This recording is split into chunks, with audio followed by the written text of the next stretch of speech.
All right, here we go. John, you and I have experienced the greatest plot twist, and I never get tired of telling people about our fantastic rebound full circle story. From what started as a small, unrequited seed of interest over a decade ago in a surprisingly unforgettable small hometown in rural Ontario, run-on sentence, that we both thought would probably never see the light of day, has now hurled us onto the most unpredictable plot trajectory. The small forgotten seed found its recourse and has deepened into a profound, enduring love, which has brought us to this precise moment.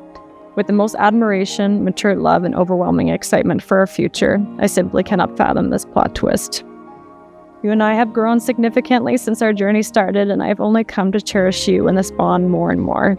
You are my best friend, my number one supporter. You lovingly challenge me, protect me, and make me a better, stronger person.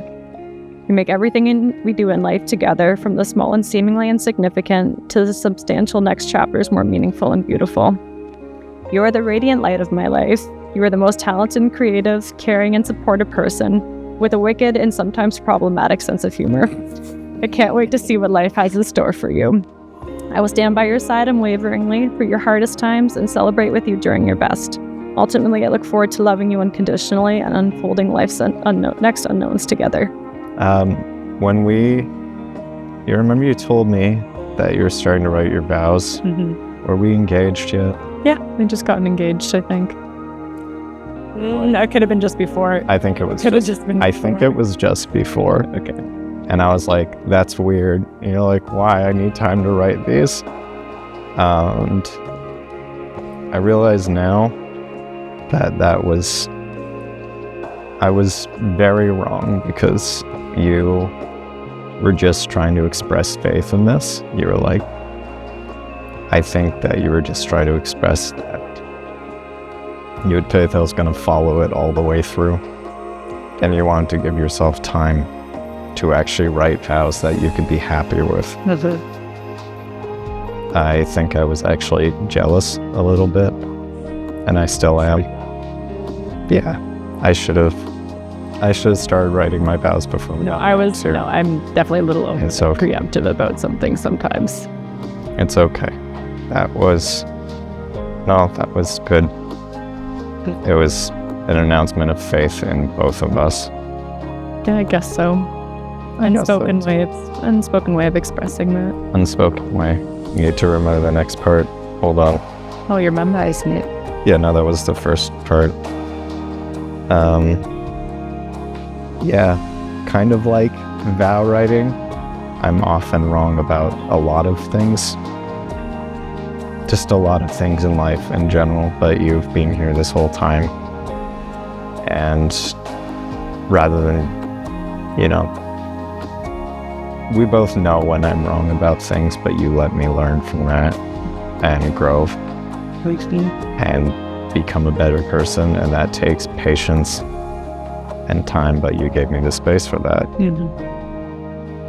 And I know sometimes it probably seems hard to believe, but you are the one teaching me those things.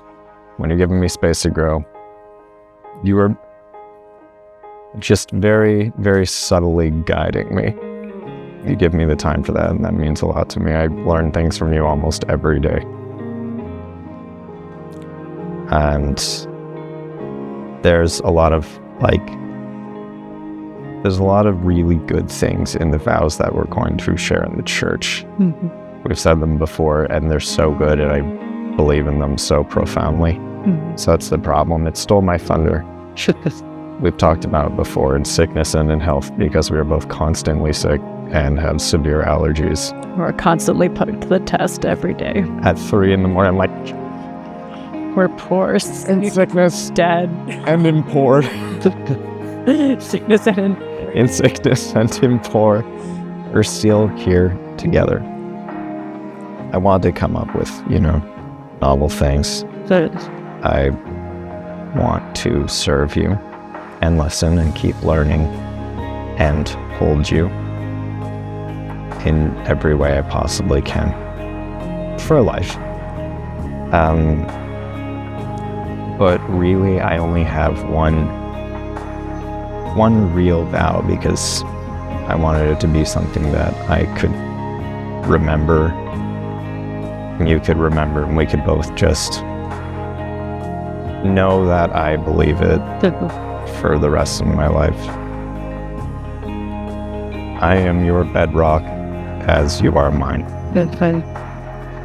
And in true love, the two become one, and the one is strength. Yeah. So that's my vow.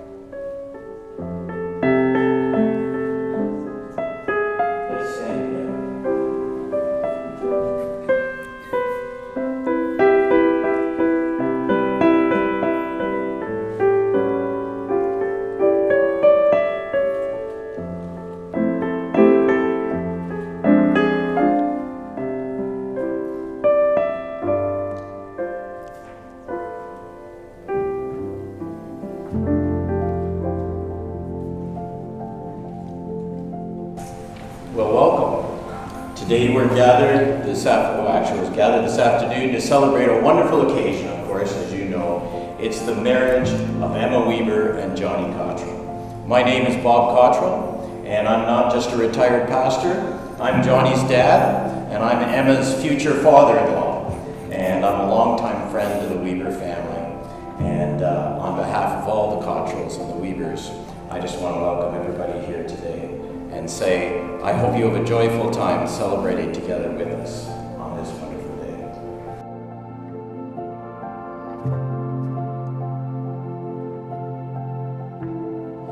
And Johnny, I'm going to ask you to repeat after me.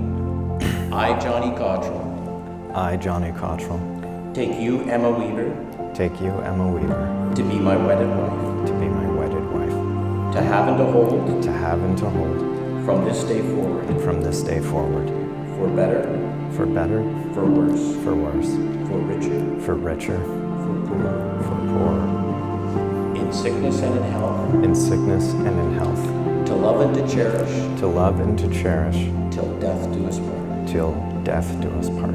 And with this, And with this, I pledge to you my life, I pledge to you my life, as a loving and faithful husband. as a loving and faithful husband. And Emma, I'll ask you to repeat this.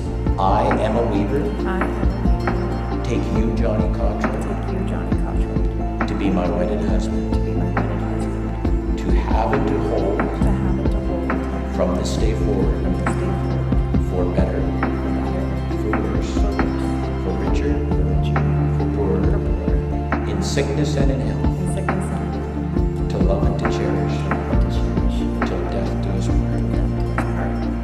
And with this I pledge to you my life as a loving and faithful wife.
At some point in this adventure, Emma meets up with John Cottrell again.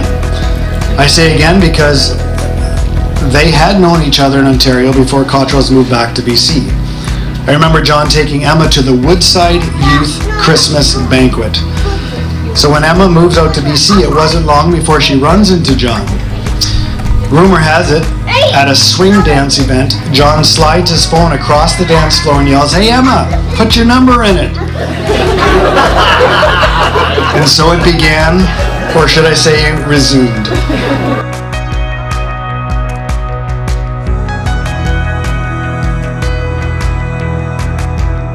I just want to start by saying how excited I am that I actually made it up to BC to witness you marry John, someone who is clearly your best friend or love of your life. And although I've not witnessed your relationship as much as others may have, whenever I see you two together, I can't deny you two are the perfect match. And when John's around, your smile is bigger, your laugh is louder, and your heart is lighter.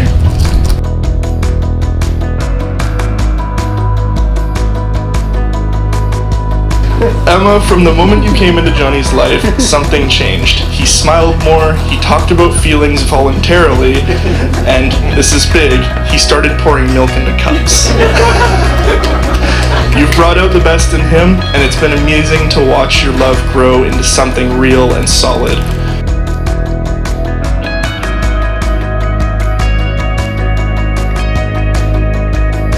But one thing that I learned about Johnny and Emma, and I think is what best describes their relationship, is that they always turn back to each other.